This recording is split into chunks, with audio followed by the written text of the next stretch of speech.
A Sunday marks 20 years since the start of one of the worst atrocities in history. Almost 1 million people, mostly belonging to the Tutsi minority, were massacred during Rwanda's 1994 genocide. Mohammed Adow met one survivor in the capital, Kigali, who's determined to keep the victim's legacy alive. Now, just a warning that this report does contain scenes from the very beginning, which viewers may find distressing. This is the Murambi Genocide Memorial, a place for the nameless dead. 50,000 people died in this school at the height of the Rwandan genocide, in which ethnic Hutus killed mostly Tutsis. The government had encouraged them to come here so they would be safe from the Hutu militias. It was a trap.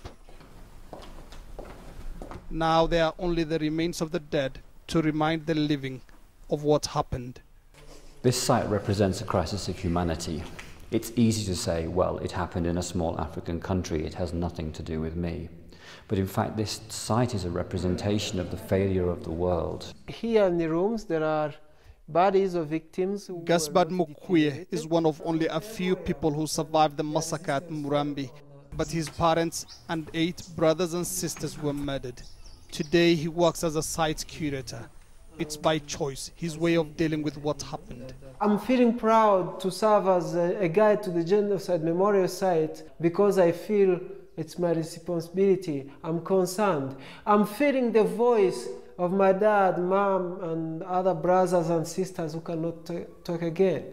In the 20 years since the genocide, Rwanda has made tremendous strides in trying to avoid repeating the past. In the fields where mass murder was once committed, farmers from different ethnic groups work together to feed the nation. And the government of President Paul Kagame continues to implement an ambitious plan to rebuild Rwanda's infrastructure. Rwanda has laid a foundation for its future where none existed before, from compulsory education for all children and enforcing a zero tolerance to corruption to embracing information technology. This tiny nation is facing the future with the knowledge that slipping backward is simply not an option. The tragic events of genocide 1994 will always remain in our memories, but they can't stop us from moving forward and build a bright future. That's also a legacy we are having from the Rwandan leadership led by the President Kagame. Rwanda's progress is partly due to financial aid from Western countries. At a technology hub in Kigali, people are hard at work, developing software and computer applications. They say that through technology, Rwandans can pull themselves out of poverty, one of the things that caused the genocide in the first place.